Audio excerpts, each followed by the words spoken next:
Good morning po sa inyong lahat mga kapatid. Ako po si JDB, ang inyong abang lingkod. Pag-usapan po natin ngayon itong pagdadramang bukid ni Senator Amy Duterte Nyo.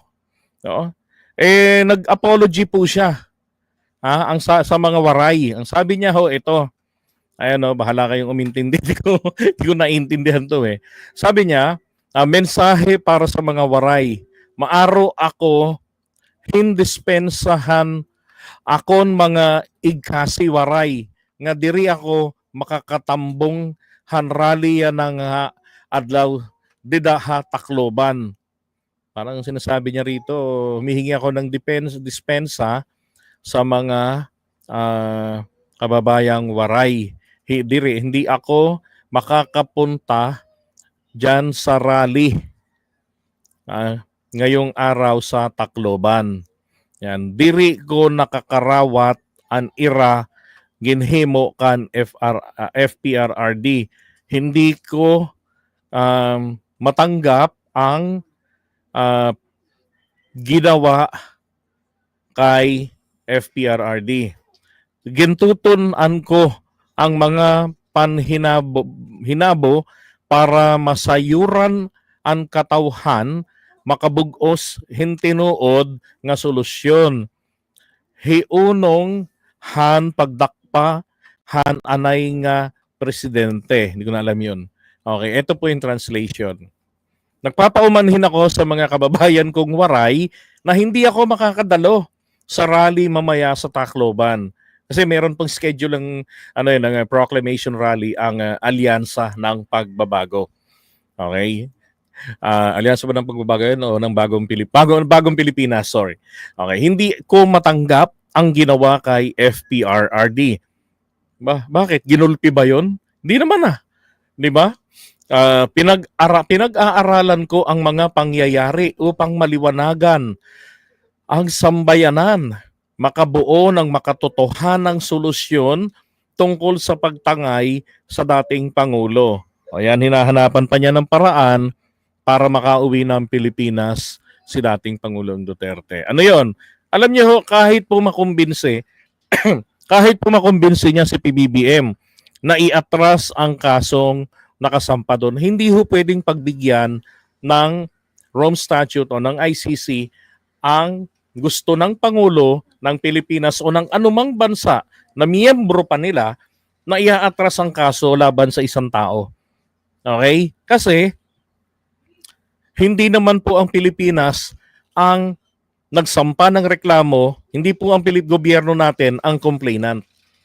Ay private complainants po, yung mga kaanak ng biktima ng EJK at ng kanyang failed war on drugs noong panahon ni dating Pangulong Duterte. Yun yun. So, wala naman kasing ibang solusyon dito na makatotohanan kung hindi mapaatras yung mga reklamo. Ang tanong, yun bang kakayanin ba ni Senator Amy Marcos na gawin yan, makumbinsi yung mga complainants? Bayaran na lang para i-cancel nila yung o i-atras nila yung kanilang mga complaints diyan sa ICC. Alam niyo ho, ang pagkakaintindi ko sa ICC, kahit na ang akusado ay nag-plead guilty para hindi na mapahiya, para matapos na, hindi na makalkal pambuhay niya at pinagagagawa, at least isang sentensya lang, bubunuin na lang niya. Alam niyo, may patakaran pala ang ICC na kahit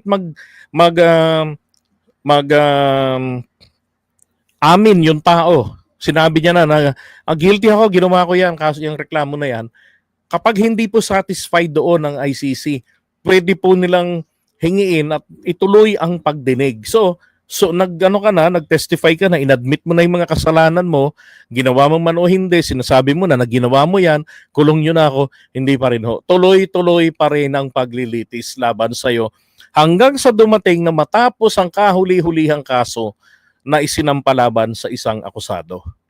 Ganun ho ang kalakaran sa ICC. Okay? So malabo yung naiisip na yan ni Amy. Because that is the only way, pasukuin, pasurenderin kung sa local courts natin. Di ba? himukin yung mga complainants. Pagka pumayag, madi-dismiss at madi-dismiss yung mga complaints nila. But not in the ICC. Okay, so eto po siya, number 39. Ngayon, ang nakakainis lang naman din po kasi rito sa pinaggagawa ni Aimee, maging kami ho, no, sa grupo namin, sa GC namin, meron dyan mga nagpipilit na i-12-0 natin, ganito yung dapat ganito kasi Aimee Marcos pa din yan, dugong Marcos yan, mga ganun-ganon. Alam nyo ho, kanina ho, merong mga nakapag-isip-isip na rin na wala, okay na sa akin mag 11-1. I-kick out ko na sa listahan si Senator Aimee Marcos. Because this is really frustrating. Yun yung alam na ng mga grupo ko na hindi ako 12-0. Oh, and I even message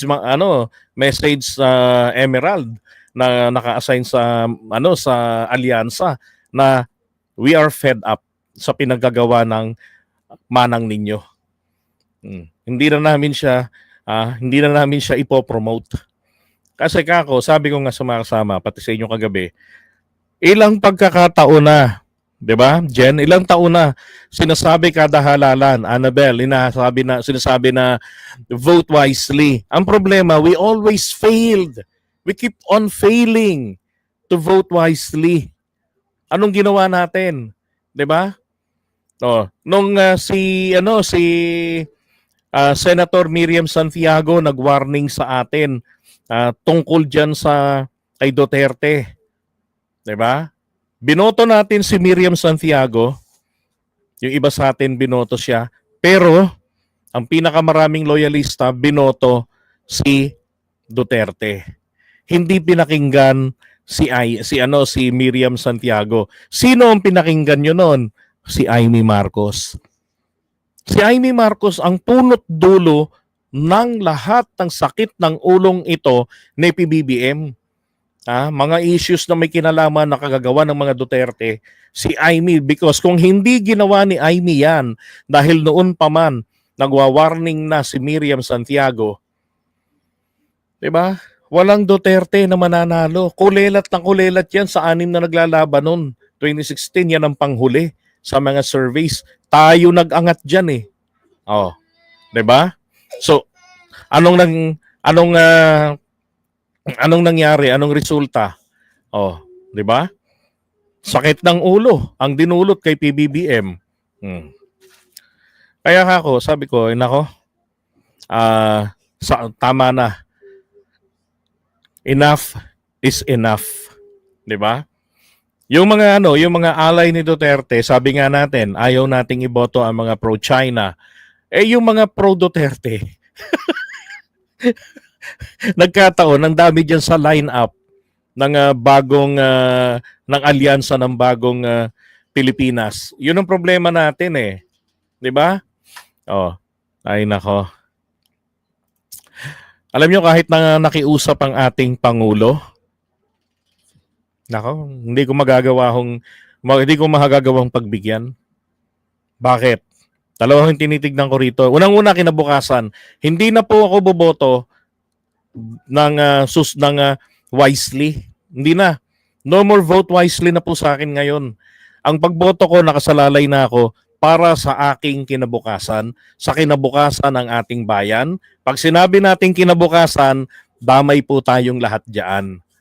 'Di ba? Yung natitira, kung tinitignan ninyo, yung natitirang 3 taon ni PBBM, if you really love the president, hindi ninyo lalagyan ng Aimee Marcos na sakit ng ulo ang pinagagagawa. Walang inatupag. Akala nga natin magiging kakampi niya si Aimee, 'di ba? Kaya inuna nating ilagay diyan noong 2019. Pero ano nangyari? Ay nako. 'Di ba? Anong pinagagawa ni Aimee? Okay, so ngayon, pinagtawanan lang po siya diyan ni Sal Panelo. Tingnan niyo isang nakakahiya tong reaction sa kanya ni Panelo. Hindi ako nahihiya para kay Panelo, para kay Aimee Marcos. Bakit? Pinagsisiksikan ang sarili sa mga DDS. Pinagsisiksikan niya. Mismo mga DDS sinusuka siya. Bakit niya ginagawa itong ganitong kalabanin ng kanyang kapatid, ang Pangulo natin, sa halip na tulungan ng maayos? Kasi umaasa siya sa inyo. Umaasa siya sa inyo na nakatingin sa apelido, hindi sa performance.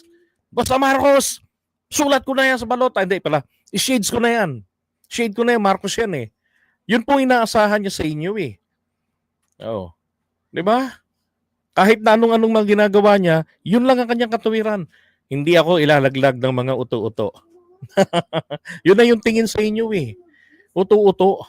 Kahit anong gawin niya, walang pumupuna. Oh, ay nako. Kaya ngayon, ang gawin natin, yes, meron. Meron, inggit niya. Dahil hindi siya yung nag-effort since 2015 para maging presidente. Ginamit niya si Duterte. Pero remote siya ni Duterte hanggang 2018. Ang problema, 2021, si BBM ang talagang nanindigan, nakakandidato sa national. Si Amy babagal-bagal. At saka si BBM naman ang pinakahihintay ng mga Marcos loyalist na magpresidente. Siya na yung lumaban sa national na pagka vice president noong 2016. Di ba? Oh. Natural, sabi ng mga tao lang yan, dinaya ka, hindi ka pinaupo. Gagawin ka naming presidente sa 2022 and that happened. Diba?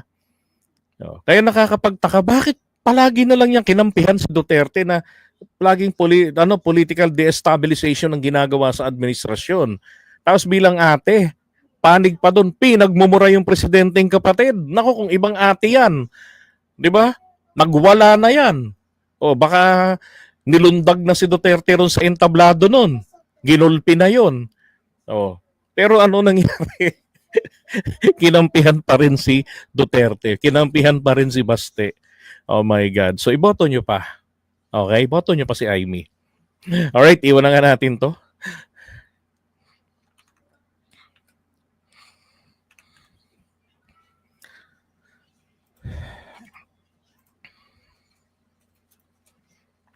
Ito, yung sabi ni ni Panelo. Senator Amy Marcos na hindi siya dadalo sa Alyansa Rally kasi hindi niya matanggap yung nangyari po kay PRRD. Balat kayo pala. Kumain sa mundo. Yan ang sagot ko sa kanya. Mulay-mulay lang mo. Ayun.